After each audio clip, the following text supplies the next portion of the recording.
Thank you very much. Thank you for that very nice introduction. I just wanted to say before I get started that in addition to, if you haven't picked up this book yet, the book I'm reading from is Car Bombs to Cookie Tables, the Youngstown Anthology. It's a series of essays written from people from Youngstown, some who live here now, some who have lived here in the past, all different ages, all different subjects. So it's kind of a journey through Youngstown history and Youngstown today. I also did the cover photograph for the book. It's well worth picking up. I also have a book that I'm writing on my own about Youngstown that will come out in December or January. Doesn't have a title yet. Hopefully they'll have me back here. That'll be a historical exploration of the old businesses, the theaters, the neighborhoods that used to be in Youngstown, and of course some that are still here today. So hopefully when I come back, I'll see some of you again for that, which will be a much different talk than this.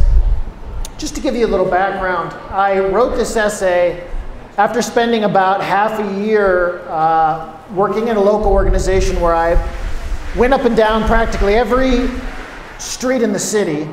I already knew a lot of the city's history. I spent a lot of time photographing vacant houses, talking to people on streets where all the houses were torn down except maybe one or two, getting chased by wild dogs, all kinds of fun and interesting things. But this is a reflection on some of my thoughts about what's happened to certain parts of the city, what might happen in the future, and things that we should take into account for the people who are still here and who would like to see a new Youngstown emerge from, some of the ruins of the old Youngstown. So without further ado, the title of my essay is called Lessons of a Lost Landscape. Few American cities have changed as dramatically as John Young's namesake. Deindustrialization, urban renewal, white flight, suburbanization, and crime have all helped redraw Youngstown again and again over the past half-century. The tall spires of steel stacks that once encircled downtown are long gone. Nearly all of the landmarks that once defined the area, Idora Park, the downtown theaters, the Uptown District, and the plethora of public swimming pools exist now only in memory. As Youngstown's institutions vanish, the landscape of the city becomes ever harder to read. Neighborhoods turn into fields, businesses become home for wildlife, and then morph into vacant lots. Streets that once housed vibrant mixed-use districts transform into urban war zones, then ruins. The lessons of a lost landscape are scattered throughout Youngstown like the detritus of a past civilization. You can see them in every corner of the city now. They are buried along with whole neighborhoods under expressway overpasses. Whispers of them float from the skeletal remains of shopping districts and the charred matchstick houses that pepper the inner city. Few streets are as lost as Wilson Avenue, which runs alongside the vast wreckage of the East Side. At one time, an archipelago of monstrous mills lined one end of Wilson, and a stretch of clubs, shot in beer bars, and working-class diners ran along the other.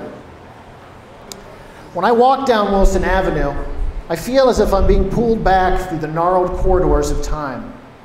If I strain my eyes enough, it almost seems as if the Ritz Bar, the Copa Club, and the jazz joints momentarily reappear.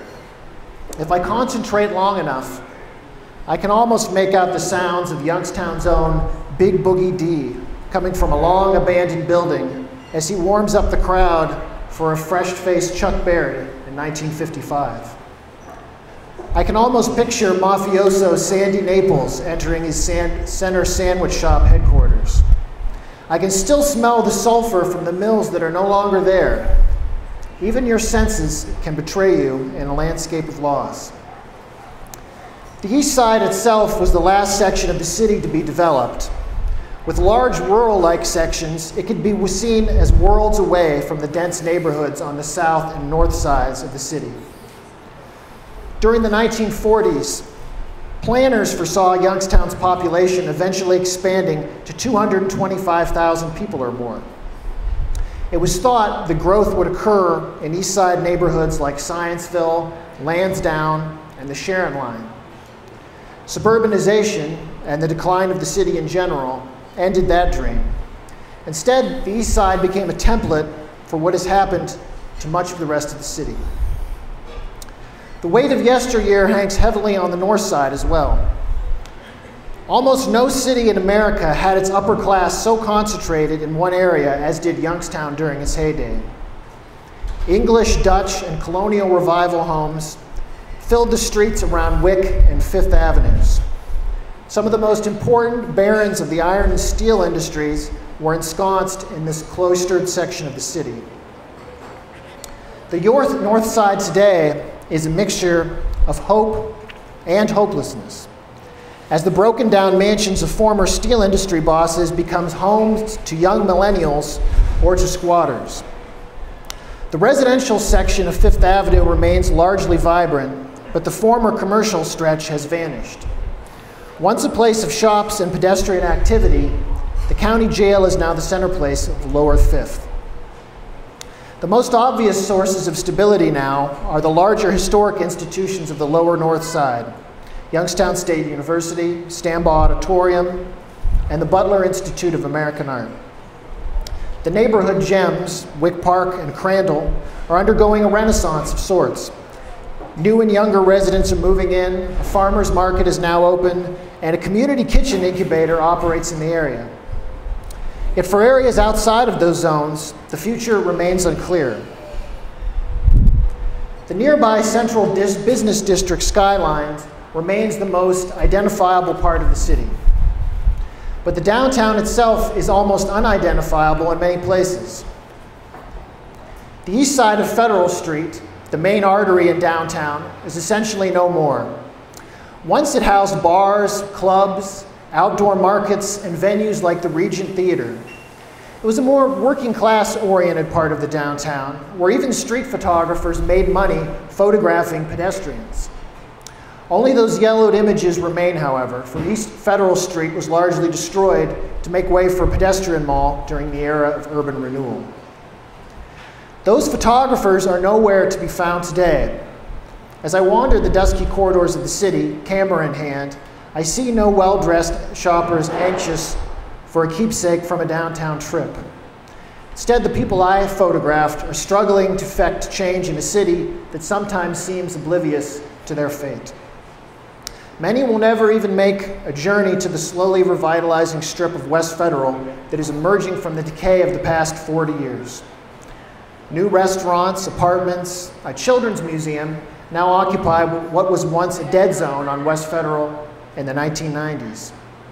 Still, historical landmarks continue to disappear. The former Paramount Theater fell to the wrecking ball in 2013, and the Crest Building is now a parking lot.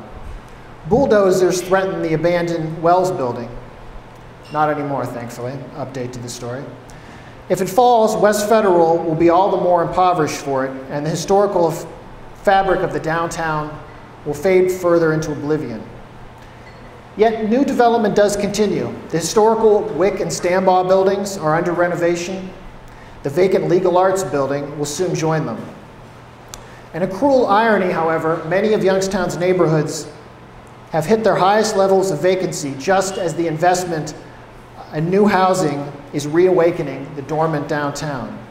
Some fear, perhaps rightfully, that the central business district will become an insulated city unto itself as the inner core neighborhoods melt back into nature.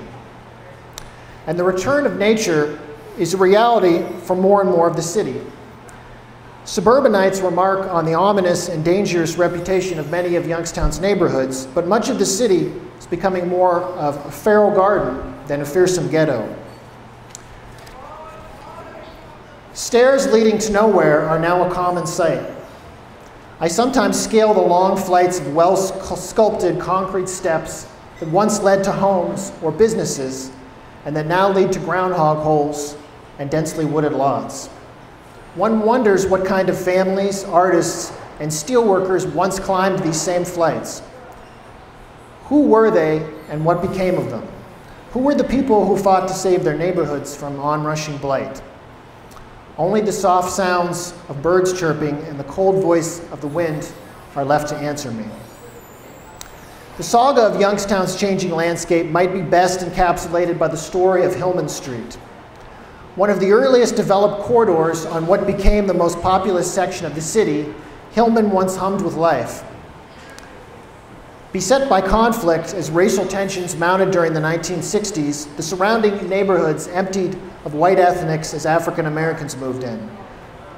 Places like Chicago Field went from hosting football scrimmages to serving as sites for enormous cultural gatherings like the African Cultural Weekend, which brought thousands from around the city annually to hear the likes of Amiri Baraka and the Harambe singers.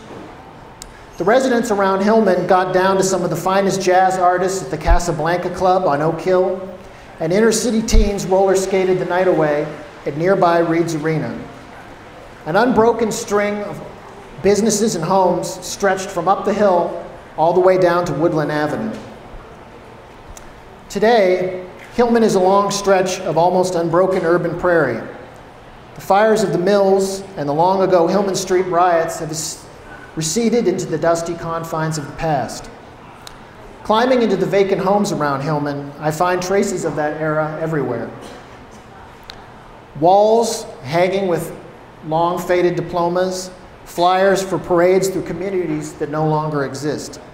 They greet me and anyone else who cares to root through the remains of lost lives. Only 20 years ago, I would have encountered a near war zone. The police referred to it as Hillman Street Blues, as a generation of inner city youth tried to survive an era of crack and deindustrialization around the city's most dangerous corridor. Come heavy or don't come at all, the motto of Youngstown in the 90s. The residue of that era remains in the vacant lots decorated with teddy bears and the sidewalk memorials for the dead. It lurks behind boarded up houses and the eyes of families left behind to mourn friends and families lost to the streets. For those remaining in Youngstown and those who come here seeking to be part of a revitalization, the past is a problematic thing. The city's physical decay and social breakdown are still evident, even as demolition and time clear the landmarks associated with an era before Youngstown's decay.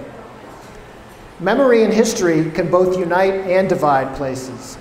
The landscape of the city is complicated as ever, even if it's as mutilated as ever. If we are to create a new landscape of hope, one that will be worth remembering, we must wrestle with the past and the legacy of conflict and collapse that produced it. We must help heal battered communities.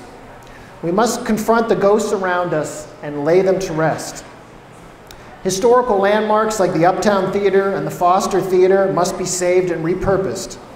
New landmarks must be created as part of a community revitalization strategy that takes the whole city into account, not just the central business district.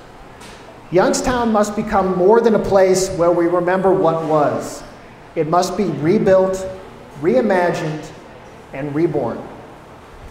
Thank you very much.